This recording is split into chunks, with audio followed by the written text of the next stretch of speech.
अरे दादा ई कैसन क्वेश्चनवा बा हो। ये तो कैलकुलेशन वाला क्वेश्चनवा बा।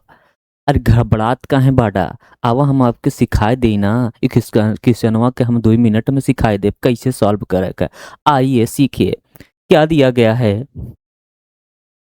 दिया क्या गया है।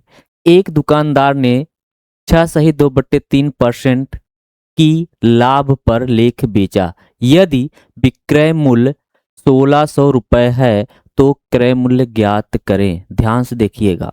यहाँ पर क्रय मूल्य आपसे पूछा गया है, सीपी आपसे पूछा गया है। तो सबसे पहले आपको करना क्या है, क्वेश्चन को देखना क्या दिया है और आपसे क्या पूछा गया है। ठीक है, यहाँ पर प्रॉफिट क्या दिया गया है। प्रॉफिट की अगर हम बात करें, प्रॉफिट आपका दिया गया है 6 सही 2 बट्टे कितना है 3%। यह आपका क्या दिया गया, प्रॉफिट दिया गया है। ठीक है, अगर इसको हम लिखना चाहेंगे, इसको अगर इसका हम फ्रैक्शन वैल्यू लिखेंगे 6 सही 2/3% का फ्रैक्शन वैल्यू क्या हो जाएगा, आप कहेंगे 1/15 हो जाएगा। क्या हो जाएगा, 1/15 हो जाएगा। ध्यान से देखिएगा, 1 बट्टे कितना हो गया, 15 हो गया। तो यहाँ पर आप देखेंगे यह 15 आपका क्या है, सीपी दिया गया और यह एक आपका क्या है, यह आपका प्रॉफिट है। क्या दिया गया, आपका प्रॉफिट दिया गया है। अब इसमें आपसे क्या पूछा गया, देखिए वैल्यू किसकी दी गई है। यहाँ पर विक्रय मूल्य की वैल्यू दी गई, कितना दिया गया, 1600 रुपये दिया गया और क्रय मूल्य आपसे पूछा गया है। ठीक है, यहाँ पर आप लिख सकते हैं। अगर हम यहाँ पर बात करते हैं, देखिए और डिटेल में थोड़ा सा जाते हैं आपको समझाने के लिए। तो यहाँ पर अगर हम लिखते हैं सीपी और यहाँ पर हम लिखते हैं एसपी। ठीक है, और यहाँ पर हम लिख देते हैं प्रॉफिट। प्रॉफिट यहाँ पर लिख देते हैं। तो उसके बाद हम देखेंगे यहाँ पर सीपी आपका कितना दिया गया। आप कहेंगे गुरुजी यहाँ पर सीपी आपका तो 15 दे दिया गया है।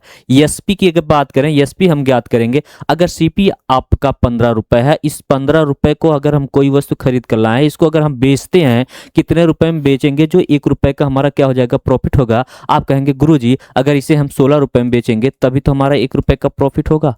बात समझ में आई कि नहीं है। अब कोई दिक्कत है, क्रय मूल्य हमने 15 निकाल दिया, सेलिंग प्राइस आपका क्या दिया गया 16 हो गया और प्रॉफिट आपका 1 रुपये हो गया। अब क्वेश्चन को फिर से एक बार रिपीट करते हैं। यहाँ पर आपसे क्रय मूल्य पूछा गया है, दिया क्या गया है, पूछा क्या गया है। देखिए क्रय मूल्य दिया गया है, पूछा है विक्रय मूल्य। तो क्रय मूल्य आपका कितना है, आप कहेंगे गुरुजी 1600 रुपये दिया गया है क्रय मूल्य, बटे में यहाँ पर क्रय मूल्य कितना दिया, जिसके जो वैल्यू दी गई उसी वैल्यू के साथ हम क्या करेंगे, डिनोट करेंगे। तो यहाँ पर 1600 क्रय मूल्य दिया गया, यहाँ पर क्रय मूल्य कितना दिया गया, आप कहेंगे 16 दिया गया। इनटू आपसे क्या पूछा गया, हम जो पूछा जाएगा उसी का हम यहाँ पर मल्टीप्लाई करवा देंगे। यहाँ पर क्रय मूल्य पूछा गया, क्रय मूल्य आपका कितना दिया गया, आप कहेंगे गुरुजी 15 दिया गया। अब इसको सॉल्व करेंगे, 16 से काटेंगे या 100 बार में कट जाएगा। तो यहाँ पर 100 का गुणा 15 में करवाएंगे, यानी कि 15 में करवाएंगे तो आपका कितना हो जाएगा, 1500। इस क्वेश्चन का आंसर हो जाएगा। कौन सा ऑप्शन दिखाई दे रहा है, पहला ऑप्शन आपका सही हो जाएगा।